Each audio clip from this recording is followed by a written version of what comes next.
Alô, amigos! Canal Tricolaço com mais um vídeo aqui nesta semana que se inicia. Primeiro, te fazer um agradecimento aqui.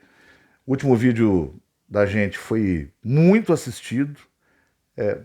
Chegamos praticamente em 3.000 visualizações e continuam chegando ainda. Muita gente discordou de mim, mas eu acho que o mais importante é que as pessoas tenham vindo ver. Porque aí pode conhecer um pouquinho das ideias, pode discordar, pode comentar, tem muito comentário crítico, tem alguns comentários favoráveis também. A ideia não era provocar um outro racha, eu já sabia que existia um ambiente rachado, e eu falo disso naquele vídeo, né? Por causa dessa questão toda envolvendo o trabalho do Rogério Ceni, mas é natural que seja assim. No momento de crise, os ânimos ficam alterados, as pessoas querem respostas. A torcida do São Paulo é uma torcida que é muito carente, a gente precisa voltar a ganhar, e aí acontece esse tipo de coisa. Mas ao mesmo tempo é interessante porque é mais gente em contato com o que nós estamos falando aqui, e discordar faz parte, claro. E o que a gente vai sempre procurar fazer semanalmente é trazer um vídeo aqui para que todo mundo possa participar, opinar, e se discordar de novo, continuar discordando, e se concordar, concordar, e tá tudo certo.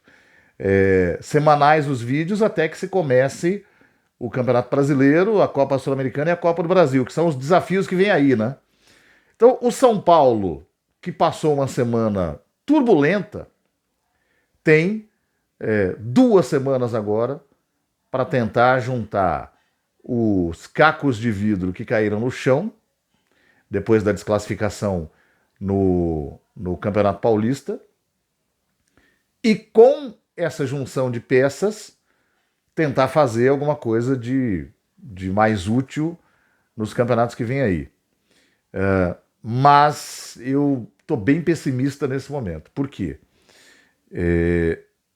O São Paulo perdeu muitos jogadores e a diretoria na semana passada, naquela confusão toda, quando avaliou que o Rogério tinha que ficar no comando, deu a ele o benefício da dúvida de ter que esperar ter um time completo para poder trabalhar com um pouco mais de organização, né? Eu acho que todo mundo, gostando ou não do Rogério, consegue concordar que se você tem 30 jogadores e perde 15, você não tem condição de fazer um trabalho no mesmo nível que você faria com todos.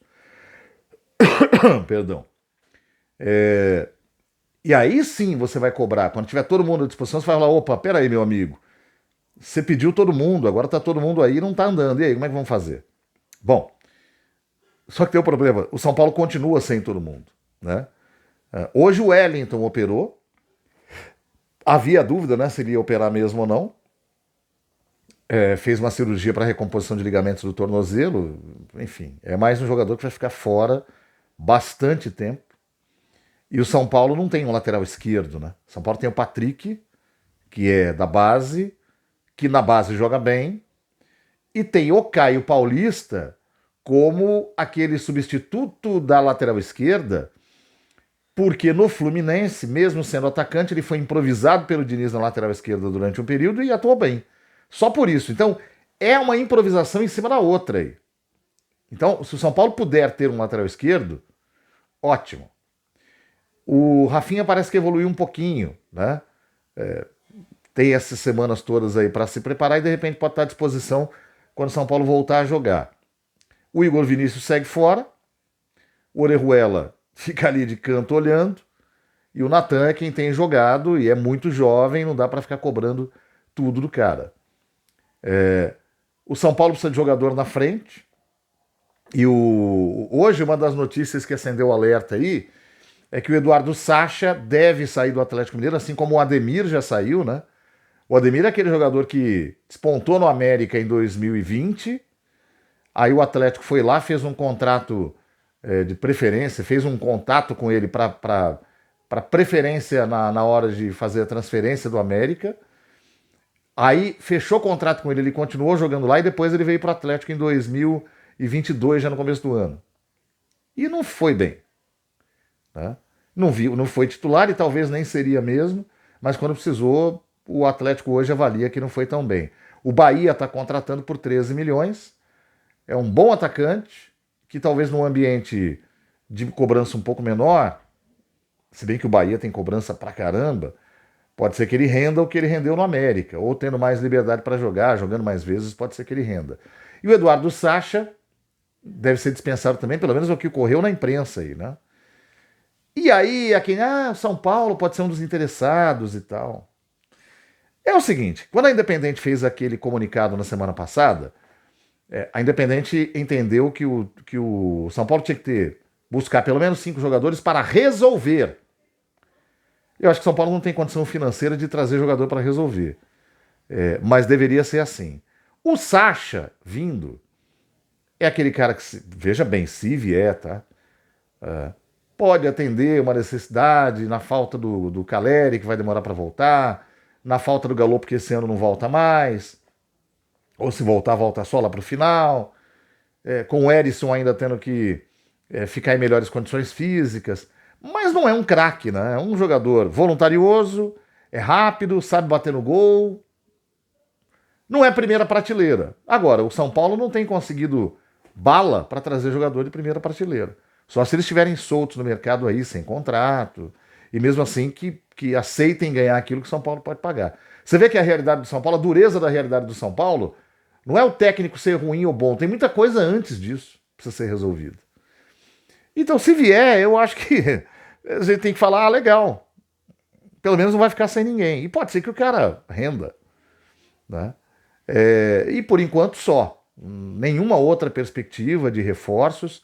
O São Paulo precisa de mais gente, porque tem muito jogador fora, jogadores que vão demorar para voltar, e aí você vai ter o quê? Um time que continua quebrado ao meio, se preparando para 3 torneios importantes, né? Na semana passada teve aquela mexida com o departamento médico, achou que o Rogério tem que ter um pouco de... Eu não sei se é humildade nesse sentido, mas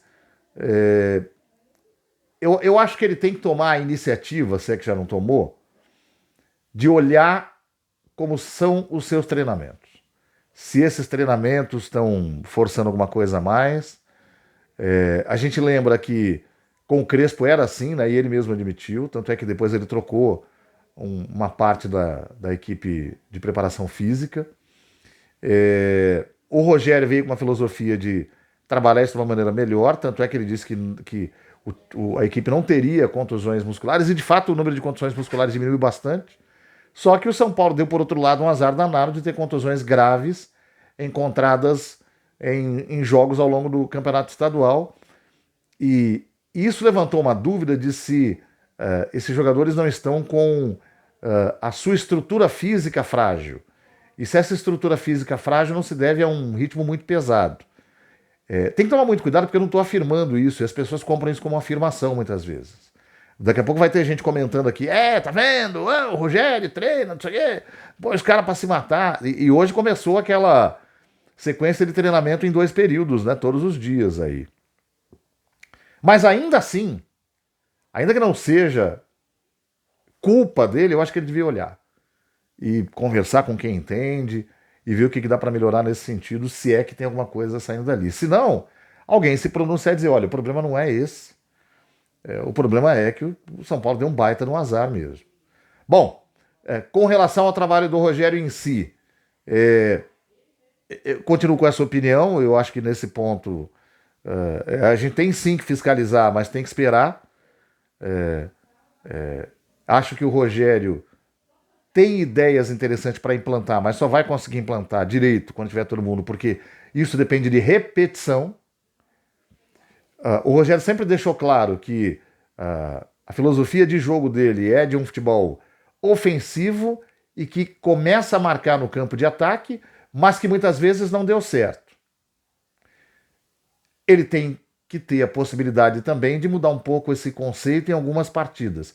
Acho que o mundo ideal é finalmente trabalhar com aquela ideia de seguir de acordo com o jogo que o adversário vai fazer e se protegendo mais numa condição de vulnerabilidade, ou seja, jogando muitas vezes fora de casa e sendo mais propositivo quando joga em casa. Eu não sou contra propor jogo, tem um pessoal aí que fala que é invencionista, não é, o futebol é assim hoje, e você tem que jogar assim porque as outras equipes vêm para te enfrentar de uma maneira mais previsível e elas acabam te prendendo dentro de uma armadilha se você apresentar um estilo de jogo manjado. Então você tem que criar alguma coisa diferente.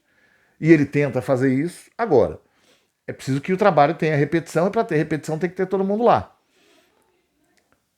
Espero que o time consiga, e que ele consiga nessas 2 semanas, tirar algum coelho da cartola, amenizar talvez algumas convicções, não para abandoná-las, mas para pelo menos pegar essa primeira parte dos torneios e ver o que vai acontecer. A semana que vem, segunda-feira, tem sorteio da Sul-Americana.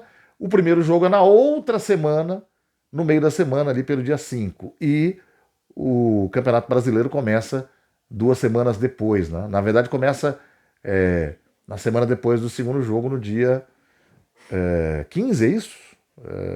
15, né? 15 de abril. E aí tem o Botafogo, e aí já é uma outra discussão que a gente vai ter, mas a diretoria do São Paulo, essa diretoria de clube, de piscina, precisa trabalhar. Precisa trabalhar para que o São Paulo possa jogar. Jogar, conseguir se apresentar com 26 jogadores, com 30 jogadores, ter opções e conseguir fazer alguma coisa que seja próximo daquilo que foi traçado como meta para esse ano. Vamos lá, gente. Grande abraço para todo mundo. Até a próxima. Curta, compartilhe aí. Aperte o sino para receber notificações também. Se inscreva. Avise os amigos que tem um cara que fala do São Paulo tentando passar algum conhecimento. E a gente vai trocando uma ideia aqui no nosso canal. Valeu, gente. Aquele abraço. Obrigado.